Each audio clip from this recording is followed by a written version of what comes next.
January 15th, 2009, that Chesley Sullenberger landed an aircraft in the Hudson River. All 155 passengers and crew members survived.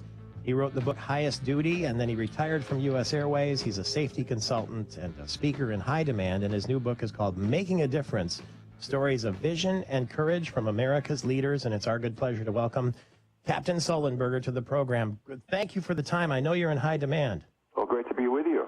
We were having a little debate all week when we knew you were coming on the program. I think that when we look back 20, 50 years from now in history, your name will be taught alongside the names of Neil Armstrong, Lucky Lindbergh, Amelia Earhart as one of the great American figures in aviation history. Do you feel that way? Oh, gosh, that's not for me to decide. I mean, I still pinch myself that this happened to all 155 of us on the airplane. History will decide where this belongs, but I think that the way this happened, when this event happened, and the fact that it touched so many people's lives and gave them hope at a very dark time in our history is why this story has such enduring power to touch and inspire people. I'm writing history right now. I'm going to put it up there with those in the pantheon of great aviators, if you don't mind, and I'm sure I'll be not alone in that regard. I was curious, though, when the plane landed in the river, were you the last one to get off? Was it like, because at that point it sort of become a boat, was it like a captain where you're the last one to get off the ship? You know, the last three to leave in order were A, Flight Attendant Donna Dent, First Officer Jeff Skiles, and then me. And I knew the airplane was going to sink suddenly. It was stable. I had time to search and make sure there was absolutely no possibility of anybody being left behind. I mean, we'd gotten everyone out successfully. There was no way I was going to let anybody perish at that point if I could possibly help it. And so it was just obvious. It was just common sense. It's amazing that the order was kept because, you know, when you get off of an aircraft now and the captain is standing there saying, thank you for flying U.S. Airways or whatever, it's all nice and orderly. But it's amazing to me that there wasn't a stampede of people trying to get out the door and that everybody got out. Did anyone try to get a roller bag out? I think there were some people who tried to take their luggage with them, and interestingly, paradoxically, it was only those people who tried to take their luggage with them that didn't eventually get it back. Everybody who left their luggage in place, months later, we all got it from a reclamation company. It had been all dried out and inventoried, and everything was shipped back to us. Wow, I never would have imagined that. Isn't that funny? Somebody's, no, I'm not going without my laptop, you know, and off they go, and everyone got their luggage back. Now, that is a real testament to U.S. Airways. Yeah, it was packed immaculately, too. I mean, every little box was inside another box and a complete inventory. I mean, every little newspaper clipping, whatever, it was all in there. I would submit that the real heroes are the baggage handlers. Well, you know, how about, now, when did you realize, your book is called Making a Difference. I know, obviously, you were in duty mode at that moment, but when did it hit you that your life was never going to be the same after that? Because it hasn't been, right? Oh, I think in the first seconds. I knew that this was a life-changing event for everybody. I mean, literally, as soon as we hit the birds, I knew that this was going to be the challenge of a lifetime. I knew that my life was going to be now a before and an after of this event. And then that night, I called home and told my wife, Lori, that I think our lives have changed forever. I just had no idea how much. Wow, and yeah, it is amazing. Now, in the book, we're happy that you included former Governor Granholm from Michigan. Where did you meet her, and how did you like her? You know, very, very smart woman. We really hit it off, and you know, she has so many great ideas. She worked so hard to try to solve what ultimately were structural global problems of the world economy that were hitting Michigan first and harder than almost any place else. And to see her come up with so many innovative ways to use all the state agencies and all the local community assets and companies and community colleges all together, trying to get people retrained and to come up with new ways to find jobs for people, and when the world is shifting around underneath their feet.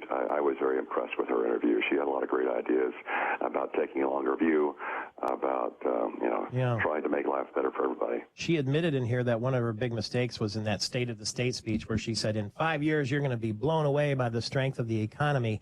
That was heightening expectations. And she could have took a page from your playbook where you simply said, we're going to be in the Hudson. I think it's always a balancing act between giving people hope, realistic hope based upon it's at the time, and what I always say, what many people say, is to under-promise and over-deliver. I mean, you're always trying to do that balancing act. It's tough. The other fascinating thing, and I know you're short on time because you're in such high demand, and we appreciate it, Captain Sullenberger. The book is called Making a Difference. Is the debate in your book about whether you can have integrity in one part of your life and not in the other? In other words, can you be a great leader and fool around on your spouse? Yeah, all the amazing people I interviewed, one of them, Jack Bogle, the founder of the Vanguard Fund, mutual fund pioneer, he thinks that you absolutely have to. If you are deficient in one area of your life, it's corrosive, and it leads to problems in every other area of your life, and often that's true. But then there are others who bring up examples in our lives of people who have done amazing things who really are very flawed people.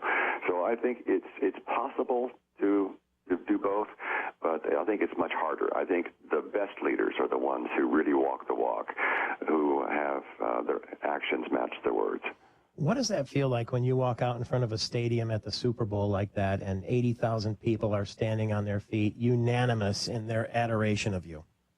Well, it was difficult at first. I mean, for all of us. I mean, we went from complete anonymity to worldwide recognition literally in seconds.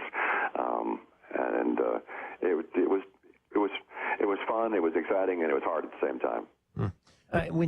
I wonder if they put you on the simulator now and had you reenact it, if you'd be able to pull it off on the simulator.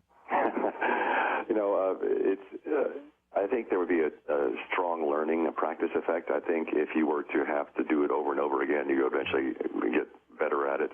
But of course, I haven't flown an airliner in 2 years. I've been busy speaking and writing and doing other things since I retired from that profession. Hell of a last flight, though, huh? Yeah, well, that wasn't my last flight. I did go back to work for almost another year. Where do you go to be anonymous, Captain Sullenberger?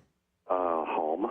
Yeah, you can't leave the house. Well, I've got you deserve it. A question that's been on my mind is there a movie in the works? Because I'm thinking, it's too happy of an ending to be a big Hollywood blockbuster almost. If you wrote it, you wouldn't believe it, would you, Captain Sullenberger? There is a movie in the works. We optioned the first book, Highest Duty, My Search for What Really Matters, to some really talented Hollywood veterans, including 5 Oscar-nominated producer Frank Marshall, who, of course, did the Indiana Jones series and a bunch of other wonderful movies. They've written a great script that I've seen and I like a lot. They're in the process of getting financing together right now. And what's really great about this movie is that it's going to tell a part of the story that nobody's ever heard before. And so we're excited about it. It should start production next year. Who would you like to play you? Well, I know what the answer would be if you asked my wife that question. She would say, "You mean besides George Clooney?" You should just play yourself. That's not going to happen. Oh, okay. Thank you so much for the time and what you've done for our country, and we'll see you in the history books and in your book, Making a Difference, Captain Sullenberger. Great talking with you. All the best to you, sir. The American hero, and the book is called Making a Difference, Stories of Vision and Courage from America's Leaders. And by the way, in the book, he's asked, are you a Republican or a Democrat? And he says, I'm an American. And I don't mean to be flippant, but we need to focus on the values we share, not what divides us. And that's his answer to that. He's on the fence. Sully Sullenberger, right down the middle. Right.